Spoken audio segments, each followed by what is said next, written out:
Hello students, in this video we will continue further with electrostatics. Okay.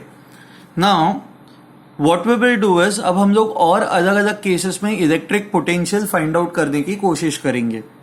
So now the next case is we have to find out electric potential due to uniformly charged spherical shell. जो spherical shell होता है, shell क्या होता है? Shell has a very thin boundary. ये बहुत ही thin सा surface होता है. It's normally thin and अंदर से it is hollow. Okay. Now यहाँ पे जो भी आप charges दोगे, those charges basically would be present on the surface, correct? Okay. The charges would be present on the surface over here. Fine. Now अब आपको इस केस में पोटेंशियल फाइंड आउट करना है. वापस तीन केसेस है. One outside the shell, second on the surface of the shell, third one would be inside the shell. Okay, so let's say the radiuses are. So case one, when the point is outside the shell, outside the shell.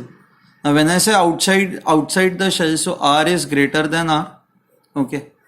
Now हमें ये चीज पता है कि for points which are outside the shell, you can replace the shell with a point charge.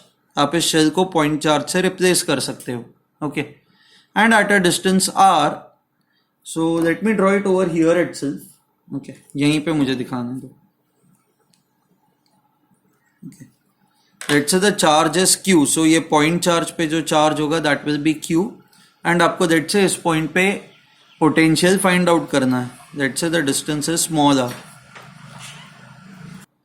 So V is equal to 1/4 pi epsilon. It will be Q divided by R. Okay, बहुत ही simple सा formula है. जो point charge के लिए formula है वही आप यहाँ पे अप्लाई करोगे. अगर जब आपको potential on the surface find out करना है तो आपको बस क्या करना होगा, on the surface all you have to do is R equal to R, ये पुट करना होगा. So potential now would be equal to 1/4 pi epsilon Q by R. So this is potential on the surface of the shell. ठीक है, fine. Now the third case is when the point is inside the shell. Now if you see, हम लोगों ने ये किया हुआ है कि inside the shell electric field is 0. पढ़ा है ना हम लोगों ने. Case 3, inside the shell.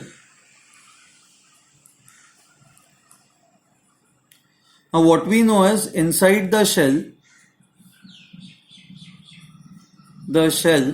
electric field is 0. Electric field is 0. ये हम लोगों ने गॉस लॉ यूज करके प्रूव किया है. इनकेस अगर जो आपको याद ना आ रहा हो तो what you can do is, हम लोग we can, लेट्स से मान लो कोई एक पॉइंट आप यहाँ पे कंसिडर करते हो. ओके, यहाँ पे अगर जो आप इस तरह का गॉसियन सरफेस बनाते हो तो इस गॉसियन सरफेस के अंदर कोई भी चार्ज नहीं है ना, सारा का सारा चार्ज ये बाहर ही है. तो इस केस में charge enclosed will be 0, so electric field will also be 0. So inside the shell electric field is 0. So if the electric field is 0, E is equal to minus dV by dr, that is equal to 0. So I can say potential is constant. सो जितना potential आपका surface पे होगा उतना ही potential shell के अंदर भी होगा. आप कोई भी पॉइंट कंसिडर करो inside the shell. So therefore potential at any point inside the shell is same as potential on the surface, which is equal to Vs, which is equal to 1/4 pi epsilon Q by R. ठीक है, तो shell के अंदर किसी भी point पे जो potential होता है that potential is same, that is equal to 1/4 pi epsilon Q by R. Please remember this. Fine. Okay, now next that what we are going to do is, अब हम लोग let's say we have this kind of a system, okay, system of concentric shells.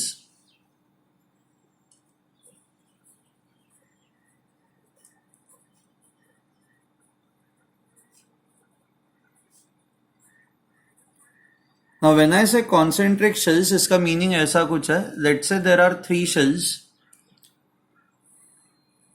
shell 1, then you have another shell,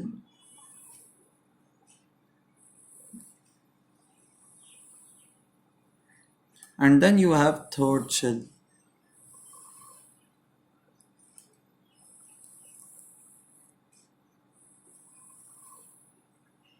ठीक है, let's से तीनों shells पे charges हम लोगों ने, we have charged all 3 shells. So this is your shell, first shell, let's say radius is A. For this shell, let's say radius is B, and for the outermost shell, let's say the radius is C. Okay. Let's say on the first shell, the charge is Q1, on the second shell, the charge is Q2, and on the third shell, the charge is Q3. अब हमें तीनों shells पे potentials find out करने. We have to find out the potentials at all 3 shells. Okay. So if I call this as shell 1, this as shell 2, this as shell 3. So potential at shell 1 at the surface of shell 1,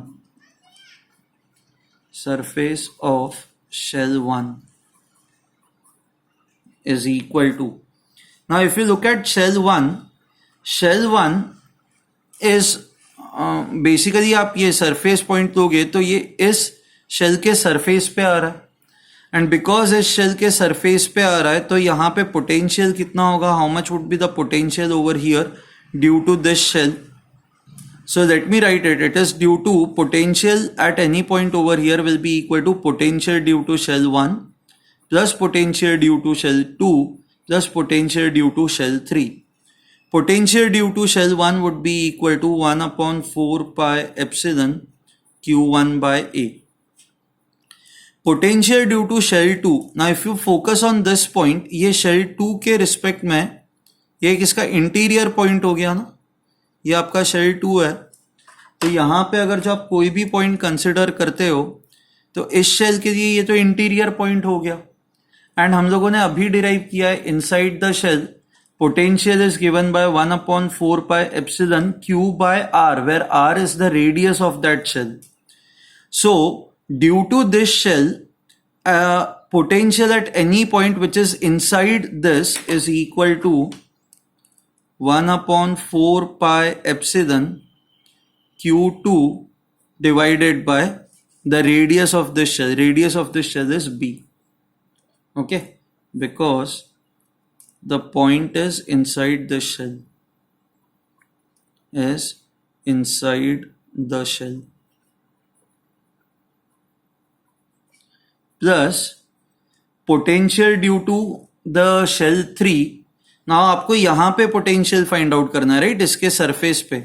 तो with respect to shell 3 ये interior point ही हुआ ना, तो potential due to shell 3 will be equal to 1 upon 4 pi epsilon, इस पे जो charge है Q3 divided by the radius of the shell. Radius of the shell is C, so Q3 by C. And इसके लिए भी आप same reason लिखोगे, ये same reason. So this becomes the potential at a point which is on the surface of this. Okay. Now, if I have to find out potential at a point which is on the surface of shell 2, potential on the surface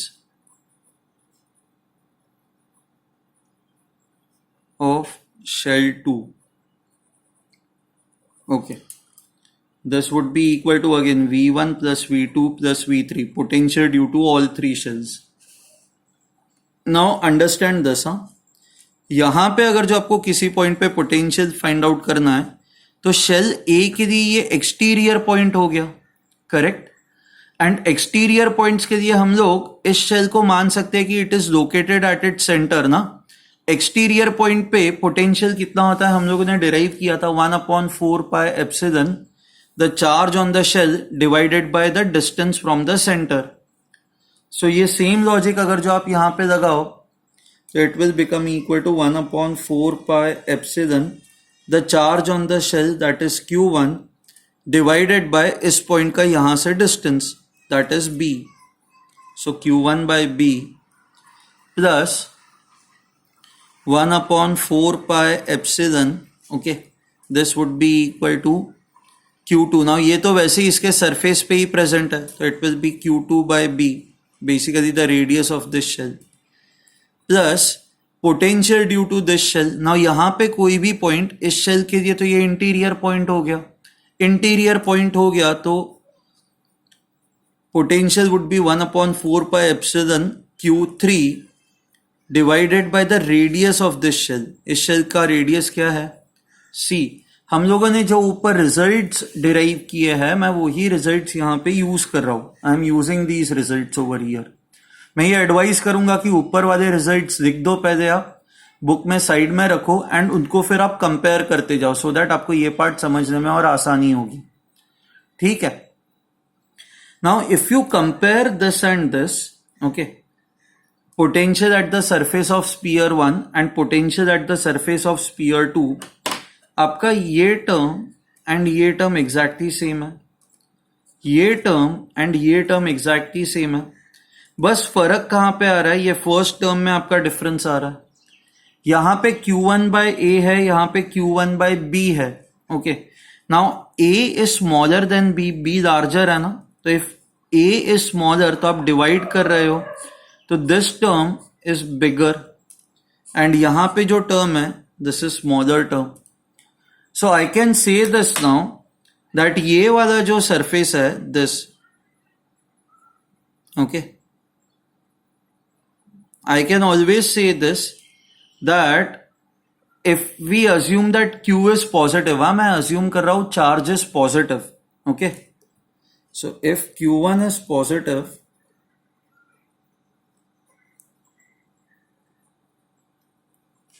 then potential at inner sphere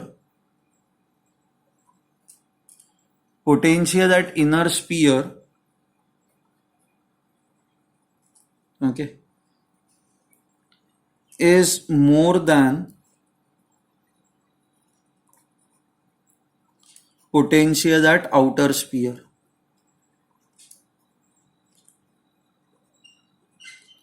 हम लोग यहां पे बस A और B ही compare कर रहे हैं, spear 1 and spear 2. ये सेम चीज हम लोग स्पीयर 3 के लिए भी कर सकते हैं और वहां पे भी आपको सेम चीज रियलाइज होगी.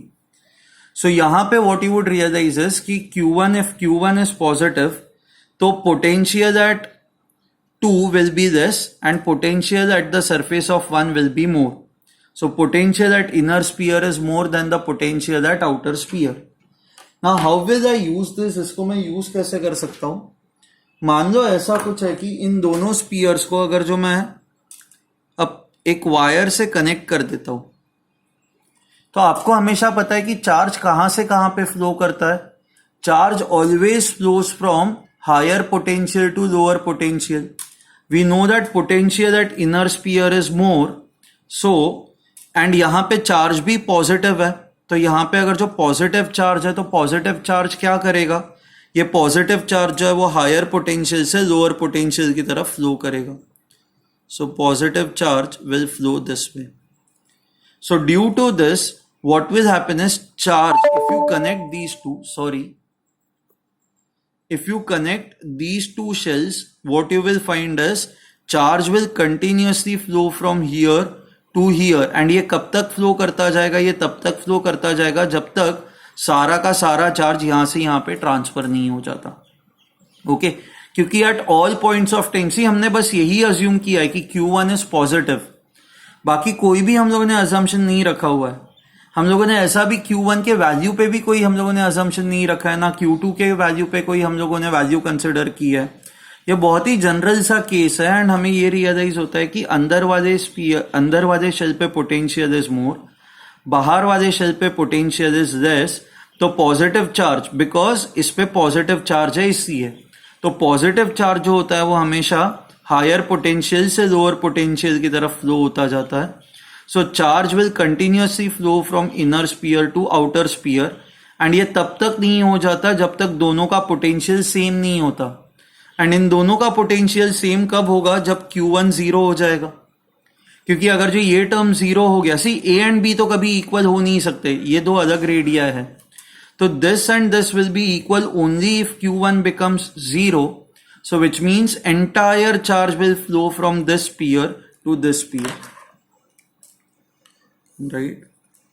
Entire charge, entire positive charge flows from inner sphere to outer sphere. To outer sphere. Okay. You can apply the same logic even over here. आप इन दोनों को कनेक्ट कर दोगे तो you will find that कि इसका potential ज्यादा होगा, इसका पोटेंशियल कम होगा. तो अगर जो assuming Q2 is also positive. Okay. So ये हम लोग देखेंगे. चलो एक काम करते हैं, वो देखता है. एटलीस्ट ये वाला पार्ट आपको समझ में आ गया है ना? I hope there is no doubt in this. Okay. Now, let's say we have to find out potential on the surface of the outermost sphere. Okay, outermost shell. So potential at the surface of shell 3 will again be equal to V1 plus V2 plus V3. Okay. Now V1 के वजह से ये जो point है shell 3 का, कोई भी point आप कंसिडर करोगे, ये शेल 1 के लिए आउटर पॉइंट है, तो आउटर पॉइंट के लिए potential is equal to 1/4 pi epsilon Q1 divided by the distance. Distance will be equal to C plus potential due to this shell. यहां पे कोई भी पॉइंट, शेल 3 पे कोई भी पॉइंट, इसके लिए भी आउटर मोस्ट पॉइंट हुआ, मतलब इसके लिए भी इट इज आउटर पॉइंट. तो शेल 2 के वजह से आउटर पॉइंट पे पोटेंशियल कितना होगा? 1/4 pi epsilon Q2 by C. Okay. And shell 3 के लिए ये जो पॉइंट है ये इसके सरफेस पे हुआ, तो सरफेस पे हुआ, तो सरफेस पे जो पोटेंशियल होता है that is 1/4 pi epsilon, that is Q3 by C. Okay. अब कंपेयर करें. ओके. नाउ कौन कौन से पॉइंट्स सेम है या डिफरेंट है वो चेक करते हैं. Okay. Okay. Now if we assume that Q1 is positive, okay, if Q1 is positive, तो आप फर्स्ट टर्म अगर जो आप कंपेयर करते हो तो यहाँ पे Q1 बाय B है, यहाँ पे Q1 बाय C है. If you see C is bigger then B, तो अगर जो डिनोमिनेटर बड़ा है तो यहाँ पे ये जो टर्म होगा ये छोटा होगा. If you compare second term 1/4 pi epsilon Q2 by B, 1/4 pi epsilon Q2 by C. If we again assume Q2 is also positive, okay, ये मैं assume कर रहा हूँ, if Q2 is positive, तो if Q2 is positive, because B is smaller, ये overall आपका जो term होगा वो बड़ा होगा and ये term छोटा होगा. So you can see over here, अच्छा third term तो आपका same है, वैसे ही same है, तो फर्क नहीं पड़ेगा. So I can write if Q1 and Q2 are positive, then if Q1 and Q2 are positive, then potential that's on the surface of shell 2 is greater than potential on the surface of shell 3. तो यहाँ पे potential ज्यादा है, यहाँ पे potential कम है, तो आप इन दोनों को कनेक्ट कर दोगे तो क्या होगा? कंटिन्यूसली चार्ज है वो यहाँ से यहाँ पे फ्लो होता जाएगा. Okay. Is this fine? Okay. Now अब हम लोगों ने ये अज्यूम किया है कि what will happen if the charges are positive, but let me take another case जहां पे दो ही शेल्स देते हैं. अब ताकि आपको बस चीजें समझ में आ जाए. Okay, so let's say you have ये फर्स्ट शेल है, ये सेकेंड शेल है. Okay, let's say this is A, this is B. इस पे चार्ज -Q1 एंड इस पे charge let's say -Q2. Okay, now यहाँ पे आप सेम रिजल्ट्स यूज कर सकते हो जो हम लोगों ने 3 शेल्स के लिए यूज किए हुए हैं. ये सेम रिजल्ट यहाँ पे यूज करो, बस आपको Q3 0 मान के चलना है.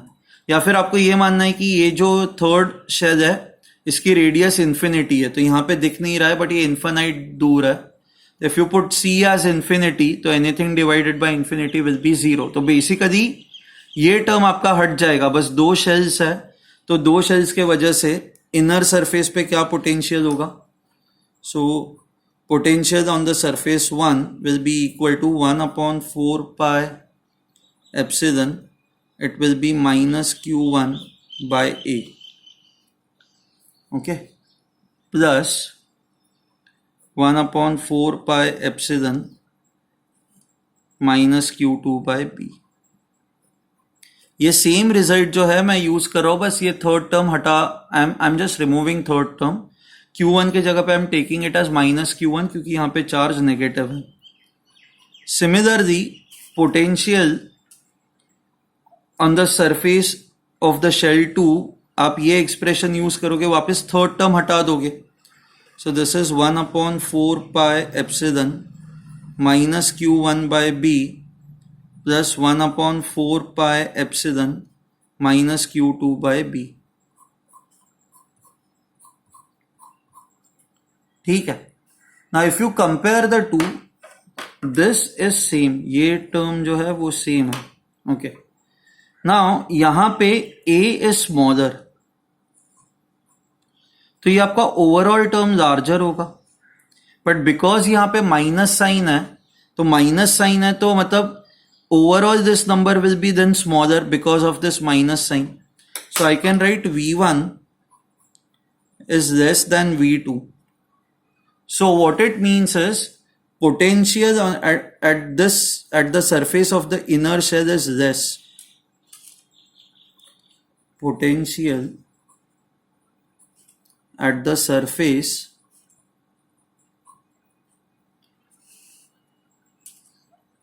of inner shell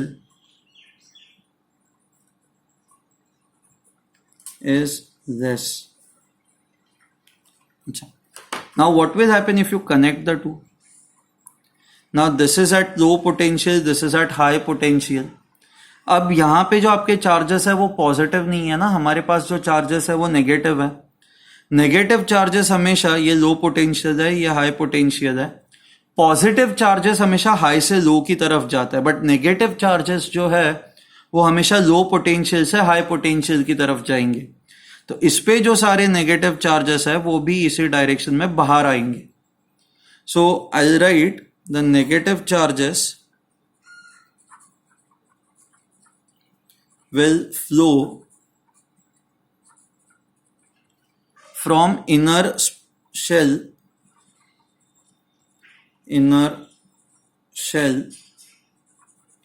to outer shell. And ये कब तक फ्लो करते जाएंगे? ये तब तक फ्लो करते जाएंगे जब दोनों पोटेंशियल्स इक्वल नहीं हो जाते.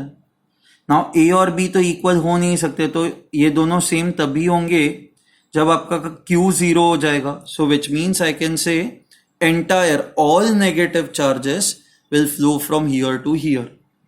So what we can conclude is even if you have positive charges, Q1 पे positive charge हुआ तो भी ये positive charges बाहर ही आ जाएंगे, एंड अगर जो Q1 पे negative charges हुए तो भी ये बाहर की तरफ ही आ जाएंगे.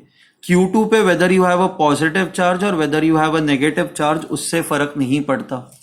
So now the conclusion is this: when you have two concentric shells and if you connect them through a conductor, charges will always flow from inner sphere to outer sphere. So if two concentric conducting shells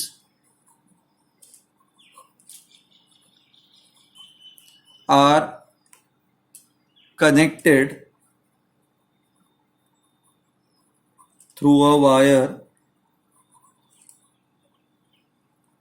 then charges will flow from inner shell to outer shell, inner shell to outer shell.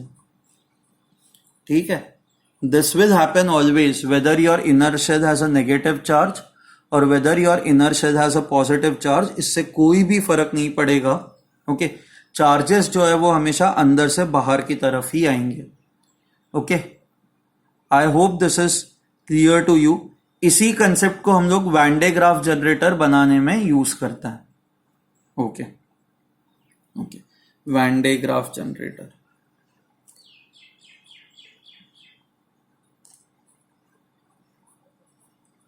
Generator.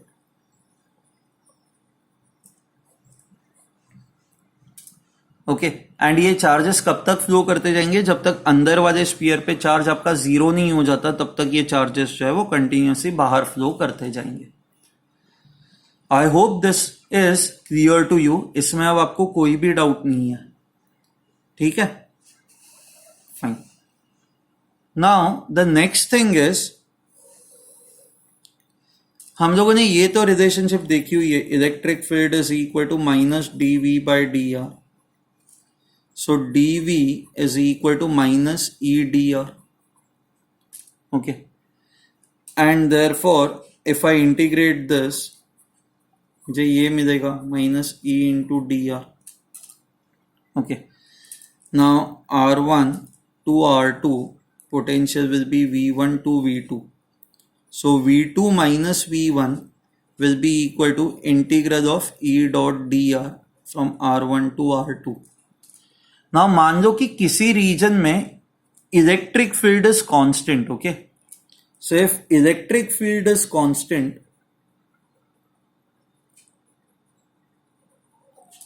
Constant, that is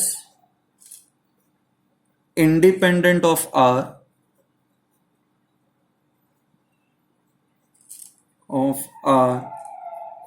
then आप इस electric field को बाहर निकाल सकते हो.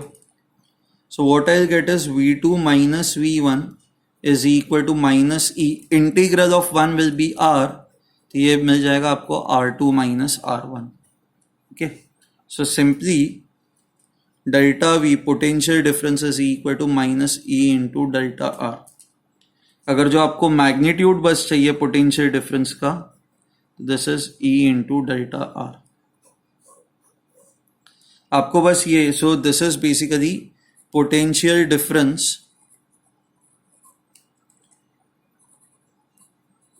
If electric field is constant.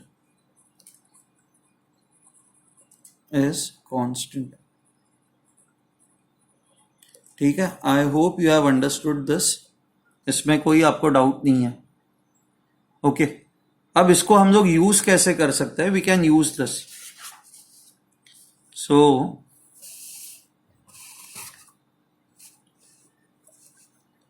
Let's say you have a uniformly charged infinite non-conducting sheet.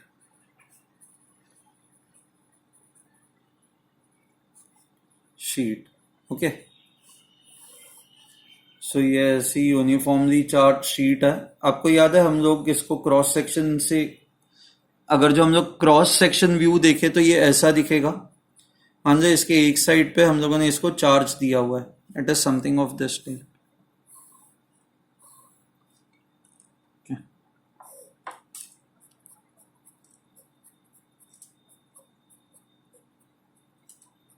ठीक है, इसको हम लोगों ने इस तरह से चार्ज दिया हुआ है. Let's say surface charge density sigma.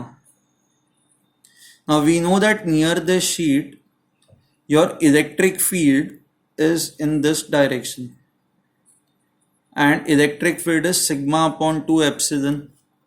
Conducting sheet होती है तो कंडक्टिंग शीट में क्या होगा, when you have conducting sheet,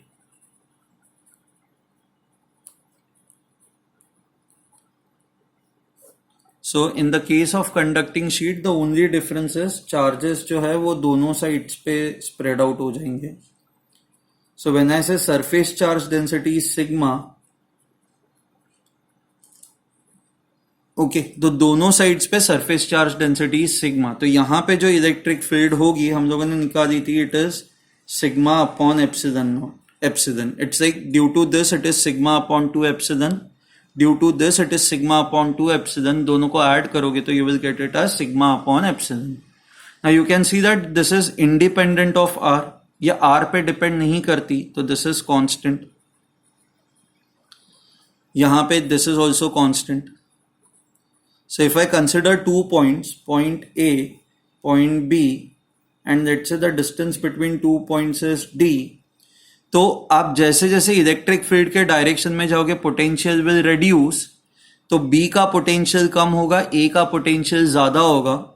so potential at A will be greater than potential at B, and ये जो पोटेंशियल डिफरेंस होगा VA minus VB, it will simply be equal to, हम लोगों ने अभी देखा था ना, potential difference is equal to E into delta R. So this becomes equal to electric field E, which is sigma upon 2 epsilon divided by delta R, that is the difference between these 2 points, that is D.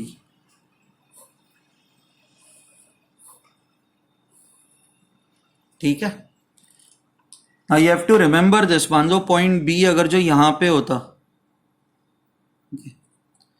तो and आपको ये distance अगर जो D दिया जाता, तो आपको बस उसका हॉरिजॉन्टल कंपोनेंट ही निकालना है, आपको वही कंपोनेंट निकालना है जो इलेक्ट्रिक फील्ड के डायरेक्शन में है, क्योंकि अगर जो आप वर्टिकल डायरेक्शन में जाओगे तो इलेक्ट्रिक फील्ड को परपेंडिकुलर डायरेक्शन में जाओगे तो पोटेंशियल चेंज नहीं होगा, पोटेंशियल इसी डायरेक्शन में चेंज होता है। So in that case if this was given to you as D, तो then in this case this will become D cos theta, तो आप यहां पे फिर D cos थीटा डाल दोगे। ठीक है, सिमिलरली यहां पे भी अगर जो 2 पॉइंट्स देता है A and B, and if the distance is D, यहां पे A का पोटेंशियल ज्यादा होगा, B का पोटेंशियल कम होगा, so VA minus VB would be equal to sigma upon E into D। It is very simple when your electric field is constant. I hope you have understood this. ठीक है, okay, bye.